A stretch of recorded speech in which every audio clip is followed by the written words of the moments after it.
नमस्कार बच्चों, आज हमारा हिंदी विषय है दिनांक 25/6/2020। आज गुरुवार है। गुरुवार का हमारा हिंदी विषय है करपत्र। करपत्र को हम अंग्रेजी में करपत्र को हम अंग्रेजी में कहते हैं पॉम्पलेट।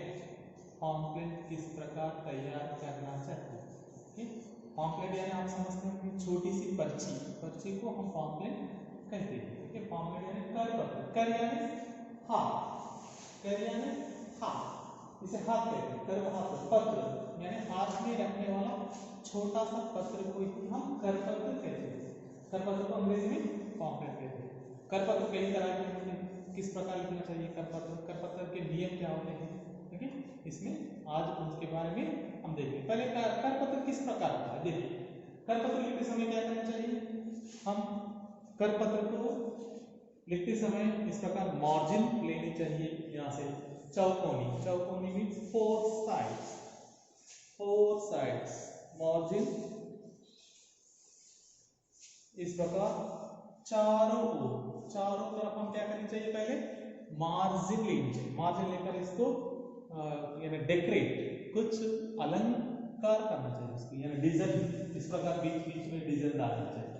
ठीक है, इस प्रकार डिजाइन डालकर और अपने पास जितना टैलेंट है उसको बताकर यहाँ पर अच्छे से अच्छा डिजाइन डालकर उसको तैयार करना चाहिए। और बीच में शीर्षक होना चाहिए। शीर्षक यानी टाइटल। क्योंकि हम क्या करना चाहिए, बीच में इसको भी चौकोनी यानी फोर साइड अच्छा सा मार्जिन डालकर अच्छा सा हेडिंग बनाकर इसको हेडिंग को अच्छा सा नीट लिखे जैसा बड़े अक्षरों में, ओके, ब्लैक पेन या दूसरे कलर पेन से क्या करना चाहिए, इसको लिखना चाहिए। लिखकर यानी आकर्षक बनाना चाहिए। पॉम्पलेट देखते ही आकर्षक बनना चाहिए। हम इसे ही हम पॉम्पलेट कहते हैं। इसलिए उससे संबंधित, इस हेडिंग से संबंधित यानी शीर्षक से संबंधित विषय इसके अंदर होनी चाहिए, तो तभी हम उसे कह सकते हैं पॉम्पलेट यानी करपत्र। करपत्र इस प्रकार होना चाहिए। अच्छा ध्यान से देखो, और लिखते समय भी हम इसमें सरल शब्दों का प्रयोग करना चाहिए। हाँ, और यानी ग्रामर यानी व्याकरण की जरूरत नहीं है। सरल शब्दों का चयन करना चाहिए। सरल शब्दों का उपयोग कर इसके वाक्य लिखना चाहिए, ताकि आम जनता मीन्स उसका अर्थ यह है कि सभी लोगों को आसान से यह समझ में आ जाए। हम उसे ही हम करपत्र कहते हैं। और अंत में क्या करना चाहिए, हो सके तो यहाँ पर अंत में जिनके द्वारा दिया गया है, करपत्र भेजा गया है, ओके, हम उनका भी नाम ले सकते हैं। उनका भी नाम लिखना चाहिए। एग्जाम्पल विद्या के संबंधित है तो अंत में हम विद्याधिकारी या जिला विद्याधिकारी या मंडल विद्याधिकारी, हाँ, या राष्ट्र विद्याधिकारी या केंद्र विद्याधिकारी, इस प्रकार हम किसी न किसी का नाम ले सकते हैं। वो किसने दिया है उसी का नाम लेकर हम करपत्र को तैयार करना चाहिए। हाँ बच्चों देखो, अंत में हम क्या करना चाहिए, यह करपत्र इनके द्वारा दिया गया है, उनका नाम यानी उनके बारे में यहाँ पर जिला अधिकारी कलेक्टर, अगर से विद्याधिकारी से जिला विद्याधिकारी, स्वास्थ्य अधिकारी से दिए गए यानी पॉम्पलेट स्वास्थ्य के संबंधित, स्वास्थ्य का अर्थ है हेल्थ के बारे में दिया गया है। हेल्थ के बारे में यानी हमारा स्वस्थ किस प्रकार होनी चाहिए, हम किस प्रकार की सूचनाओं का पालन करना चाहिए, हम किस प्रकार बीमारियों से सचेत रहना चाहिए, उस प्रकार का अगर पॉम्पलेट आप तैयार किया तो क्या करना चाहिए, अंत में नीचे लिख दो जिला स्वास्थ्य अधिकारी और मंडल स्वास्थ्य अधिकारी, इस प्रकार लिखना चाहिए यहाँ पर। ठीक है, कुछ ना कुछ बदलाव करना चाहिए। विद्याधिकारी है तो इस प्रकार यहाँ पर जिला विद्याधिकारी, ठीक है, और दूसरा कुछ है तो उनके बारे में लिखना चाहिए। अब कुछ होते हैं तो म्युनिसिपालिटी यानी नगर पालिका और नगर निगम। नगर पालिका का अर्थ है, अगर हमारा कुरुला है, कुरुला नगर पालिका, बिटकल के नगर पालिका। उसी प्रकार वरंगल और हैदराबाद अगर यहाँ पर क्या होना चाहिए, हाँ, कुरुला हो तो यहाँ पर नगर पालिका कुरुला। अगर यहीं पर बदलाना चाहिए नगर निगम हैदराबाद, ठीक है, इस प्रकार नगर निगम। और नगर पालिका कमिश्नर भी ले सकते हैं, नगर पालिका कमिश्नर भी ले सकते हैं, नगर निगम अधिकारी ले सकते हैं। इस प्रकार से नगर निगम जब लिया जाता है तो तब कंपल्सरी हैदराबाद लिखना चाहिए, है ना। इसका अर्थ यह है कि यह विषय हैदराबाद से हमें मालूम किया जा रहा है, सचेत किया जा रहा है, उसके बारे में बताया जा रहा है। इसी के लिए हम एक विषय को इस एक के बारे में जानकारी देने के लिए पॉम्पलेट के द्वारा, पॉम्पलेट यानी करपत्र के द्वारा हम भेज सकते हैं समाचारों को, उसी को ही करपत्र यानी अंग्रेजी में पॉम्पलेट कहते हैं। ठीक है, पॉम्पलेट इस प्रकार होना चाहिए, उसको आकर्षक बनाना चाहिए, जितना आकर्षक बनाएंगे तो आपको उतने अंक मिल सकते हैं। और उसमें लिखते समय अक्षर भी सुंदर होनी चाहिए। यह आपको पूछा जाएगा 5 अंक, इससे संबंधित 5 अंक मिलेंगे आपको। अगर आकर्षक है, अक्षरों में त्रुटियां नहीं है, आपके जो भाषा है भाषा की त्रुटियां नहीं है, और शीर्षक है और विषय में विषय की अनुकूलता है, यानी शीर्षक की अनुकूल लिखा गया है, और जिसने दिया है उसका नाम भी दिया गया है, और यहाँ पर जहाँ पर कामा फुल स्टॉप और आश्चर्यार्थक का प्रयोग किया गया है। इस प्रकार के प्रयोग हो तो हमें अवश्य पूरे के पूरे 5 अंक मिलेंगे। जो भी अपने प्रश्न पत्र जांचते हैं उन्हें हमें 5 के 5 अंक दे सकते हैं। या 5 अंक हमें प्रश्न संख्या है इससे पहले ही बताया गया 29, 30, 31 वार्षिक परीक्षा में हमें, यानी वार्षिक परीक्षा जो भी होती है हमारे लिए समेटिव 1 और समेटिव 2, इसमें हमारे लिए 5 अंकों का, ठीक है, इसके लिए 5 अंक निर्धारित है। हम उसके लिए प्रयास करना चाहिए, ध्यान देना चाहिए। पॉम्पलेट किसके बारे में दिया है, क्या लिखना चाहिए, और कौन किसके द्वारा यह इश्यूड हुई, अंग्रेजी में कहते हैं इश्यूड हुई, तो यहाँ पर उनका नाम लिखना चाहिए।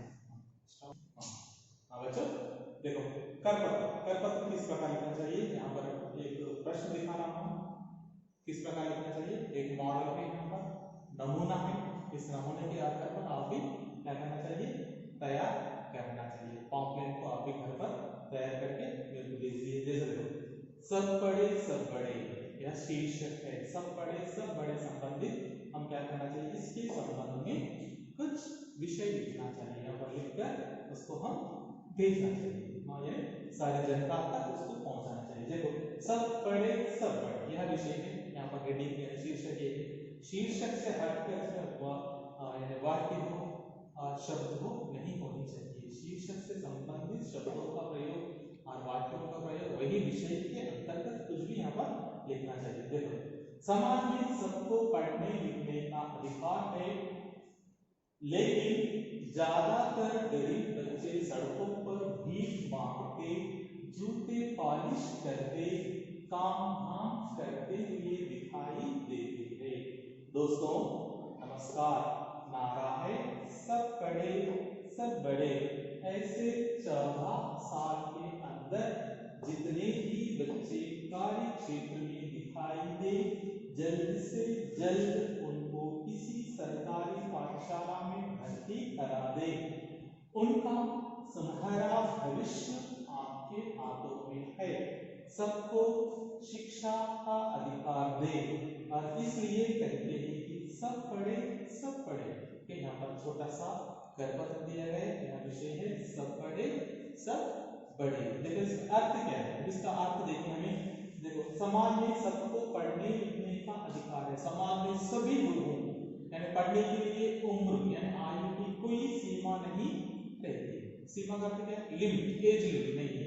पढ़ने के लिए, लिखने के लिए, सीखने के लिए कोई भी एज लिमिट यानी कोई भी सीमा, आयु की सीमा नहीं है। लेकिन ज्यादातर गरीब बच्चे सड़कों पर भीख मांगते, जूते पॉलिश करते, काम धाम करते हुए दिखाई देते हैं। देखो यहाँ पर क्या दिया है, लेकिन ज्यादातर मीन्स अधिकतर बच्चे क्या करते हैं, गरीब बच्चे, ज्यादा से ज्यादा गरीब बच्चे क्या करते हैं, वे सड़कों पर भीख मांगते हैं, भीख मांगते हैं, और जूते पॉलिश करते हैं, जूतों को पॉलिश करते हैं, और कुछ ना कुछ दूसरा काम करते थे। दूसरे काम जो दुकान में काम करते हैं, होटल में काम करते हैं, और बर्तन साफ करते हैं, इस प्रकार के कई तरह के काम करते रोडों पर दिखाई देते हैं और इन्हें समय पर भोजन भी नहीं मिलता और काम करते हुए दिखाई देते हैं। पर ऐसे बच्चों के प्रति हमारा दायित्व क्या है, हमारा कर्तव्य क्या है, हमारा रिस्पॉन्सिबिलिटी क्या है। रिस्पॉन्सिबिलिटी को यहाँ पर दिखाया है। दोस्तों, यहाँ पर आचार्य दोस्तों कह सरकार सरकार सरकार का नारा है, ठीक है, सरकार का नारा है कि सब बड़े सब बड़े, सरकार का नारा है, ठीक है, सरकार का नारा यहाँ पर। देखो बच्चों, दोस्तों सरकार का नारा है, सरकार का नारा, नारा है स्लोगन, सरकार का स्लोगन, स्लोगन है नारा, नारा है पर सब पढ़े सब पढ़े, सब पढ़ना चाहिए, सब बढ़ना चाहिए। ऐसे में क्या करना चाहिए, ऐसे 14 साल के अंदर जितने भी बच्चे कार्य क्षेत्र में दिखाई दे, अब ऊपर बताया गया है बच्चे होटल में काम करते हैं, पेटा धोते हैं, झाड़ू लगाते हैं, झाड़ू पोछा लगाते हैं और जूते साफ करते हैं, भीख मांगते हैं, तरह तरह के काम काज में वो डूब जाते हैं और शाम में वो पैसे लेके जाकर अपने माता पिता को दे देते हैं। इस प्रकार के बच्चे जो भी दिखाई देते हैं तो उन्हें हमें क्या करना चाहिए, जल्द से जल्द, ठीक है, 14 साल के अंदर के बच्चों को लेकर क्या करना चाहिए, पाठशाला में उन्हें भर्ती करना चाहिए, सरकारी पाठशाला में भर्ती कर दे। जितने भी बच्चे कार्यक्षेत्र में दिखाई दे जल्द से जल्द मींस अर्जेंट, ठीक है, साथ ही किसी सरकारी पाठशाला में भर्ती करा दे। तो क्या करना चाहिए, साथ ही लेके जाकर सरकारी पाठशाला में भर्ती कराना चाहिए और उनका सुनहरा मींस गोल्डन अपॉर्चुनिटी, यानी उनके लिए क्या है, सुनहरा के भविष्य, यानी उनका सुनहरा भविष्य, गोल्डन फ्यूचर, उनका जो फ्यूचर है, फ्यूचर आपके हाथों में है, वह फ्यूचर, उनका बच्चों का फ्यूचर आपके हाथ में, उनका सुनहरा भविष्य आपके हाथ में है। और क्या करना चाहिए, अपने हाथ में उनका भविष्य है, तब हम उनका भविष्य को सोने से जैसा बना देना चाहिए। सबको शिक्षा का अधिकार है, इसलिए कहते हैं सबको शिक्षा पाने का अधिकार है, इसलिए कहते हैं कि सब पढ़े सब बड़े, सब पढ़े सब बड़े। यह किसके द्वारा जारी किया गया है, इश्यूड बाय, जारी कर दिया है इश्यूड बाय। इश्यूड बाय कौन किया जाएगा, यहाँ पर जिला विद्या अधिकारी, जिला विद्या अधिकारी। यह इस प्रकार सब बड़े के बारे में हमें यहाँ पर कुछ विषय दिया गया है। करपत्र दिया है, करपत्र इस प्रकार थोड़ा छोटा सा होना चाहिए और इसमें आकर्षक बनाने के लिए रंग भी डाल सकते हैं। अगे बॉर्डर पर भी रंग ले लो और अच्छा आकर्षक बनाओ इसको, आकर्षक बनाने से हमें पूरे के पूरे अंक 5 के 5 अंक मिल सकते हैं। बच्चों दूसरा करपत्र, दूसरा करपत्र हमने पहले पढ़ा है, करपत्र सब पढ़े सब बड़े, यानी वह विद्याधिकारी के द्वारा दिया गया, एजुकेशन डिपार्टमेंट। अब यह है समाज के बारे में, यानी समाज यानी कलेक्टर के द्वारा, जिला कलेक्टर, जिलाधिकारी, ठीक है, जिलाधिकारी के द्वारा दिया गया है। देखो, दहेज ना दे ना ले, दहेज का अर्थ है डाउरी, डाउरी ना दे ना ले, don't give and don't take. ना दे, दे मीन्स गिव, ना ले, ले मीन्स टेक, इसको लेना, ले का अर्थ है लेना, take, give and take means don't give don't take दहेज, डाउरी। यह है इसका शीर्षक, उस शीर्षक के बारे में, यानी इस विषय पर हम करपत्र तैयार करना चाहिए। ठीक है, प्रश्न इस प्रकार दिया जाता है, दहेज ना ले या दहेज ना दे, इस विषय पर एक करपत्र तैयार कीजिए, या सब बड़े नारे पर एक करपत्र तैयार कीजिए। ठीक है, शीर्षक इस प्रकार छोटा होना चाहिए, बड़ा शीर्षक का प्रयोग नहीं करना चाहिए, शीर्षक छोटा ही होना चाहिए। हमेशा ध्यान रखें, किसी भी कहानी को आकर्षक शीर्षक बनाना चाहिए, और कहानी हो, किसी प्रकार का अनुच्छेद हो, पॉम्पलेट हो या दूसरा कोई भी, उसके लिए हम शीर्षक छोटा सा होना चाहिए और आकर्षक होना चाहिए। उसमें शब्दों को, छोटे शब्दों में अनेक अर्थ निकलना चाहिए, अर्थ बहुत बड़ा होना चाहिए, उसे भी हम शीर्षक कहते हैं।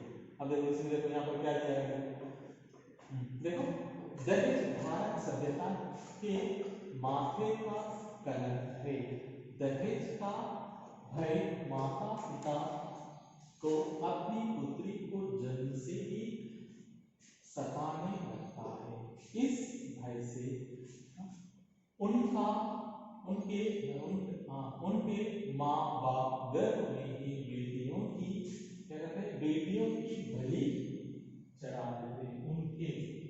उनके माँ बाप क्या है, उनके माँ बाप गर्भ में ही बेटियों की बलि चढ़ा देते हैं। दोस्तों, इस समस्या के उन्मूलन के लिए हम सबको मिलकर प्रण करना है। कदापि हम दहेज देने वालों या लेने वालों को प्रोत्साहन न दे। सरकारी कानूनों का अनुसरण यथाशीघ्र करे और स्वस्थ समाज का निर्माण हर नागरिक के कंधों पर है। युवती युवकों को बिना दहेज लिए विवाह करने का संकल्प करना चाहिए। हमें दहेज लेने व देने वालों का सामाजिक बहिष्कार करना चाहिए। यह इश्यूड बाय किसने दिया, जिला अधिकारी। नीचे हम लिख सकते हैं जैवित्या या करीमनगर, निजामाबाद और यहाँ पर जिला अधिकारी को राष्ट्र अधिकारी भी ले सकते हैं, यानी समाज के संबंधित अधिकारी। यहाँ पर इश्यूड भी ले ले तो बहुत अच्छा हो जाएगा। चलो बच्चा, इसका अर्थ देखो, इसका मीनिंग क्या है, किस लिए दिया गया, क्या क्या लिखा गया है देखो कि दहेज भारतीय सभ्यता के माथे का कलंक है। माथे मीन्स फॉरहेड, इसको माथे कहते हैं। माथे का कलंक, सभ्यता, भारतीय सभ्यता का सभ्यता के माथे का कलंक। कलंक मीन्स बैड नेम, कलंक बुरा नाम है इसका, बैड। या हमारी सभ्यता को ही कलंक हो जाता है, सभ्यता को ही हम बुरा नाम। कलंक मीन का क्या है, बुरा नाम, बैड नेम। कलंक करता है बैड नेम, यानी यहाँ हमारे सभ्यता का ही कलंक है। और क्या हमारे सभ्यता का कलंक है, दहेज लेना और देना, यह हमारी सभ्यता का कलंक है। ठीक है, सभ्यता मीन्स ट्रेडिशन का कलंक, बैड नेम। दहेज का भय माता पिता को अपनी पुत्री के जन्म से ही सताने लगते हैं। देखो, दहेज का भय माता पिता को कब से सताना शुरू हो जाता है, उनके जन्म से ही। जब बेटी का जन्म होता है तब से ही माता पिता को एक प्रकार का भय शुरू हो जाता है। वह भय कहां तक ले जा सकता है, हमें देखो सताने लगता है। इस भय से उनके माँ बाप गर्भ में ही बेटियों की बलि चढ़ा देते हैं। यह भय उन्हें कहां तक ले जा रहा, बेटियों को गर्भ में ही, यानी भ्रूण हत्या करने तक ले जा रहा। भ्रूण हत्या मीन्स अबॉर्शन, अबॉर्शन तक कराने को चले जा रहे हैं। यह समस्या बढ़ती जा रही है। और क्या कर रहे हैं, बेटियों की बलि चढ़ा रहे हैं, खुद अपने हाथों से अपनी बच्ची की हत्या कर। जब उसकी बच्ची का जन्म से पहले हत्या करते हैं उसे हम भ्रूण हत्या कहते हैं। इस प्रकार माता पिता अपने हाथों से अपनी बेटी की हत्या कर रहे हैं, उसकी हत्या करके उसकी बलि चढ़ा देते हैं। दोस्तों, इस ऐसे विषय पर हमें गंभीर रूप में सोचना चाहिए। दोस्तों, इस समाज के उन्मूलन के लिए हम सबको मिलकर प्रण करना चाहिए। यहाँ पर कहते हैं कि समाज के उन्मूलन के लिए, यानी अच्छे समाज के लिए, समाज में अच्छा होने के लिए हम क्या करना चाहिए, समाज के निर्मूलन के लिए, उन्मूलन करने के लिए, कंट्रोल करने के लिए क्या करना चाहिए, सब मिलकर प्रण करना चाहिए। प्रण मीन्स प्लेज, हम सब मिलकर प्लेज करना चाहिए। कदापि हम दहेज देने वाले या लेने वालों का प्रोत्साहन ना दे।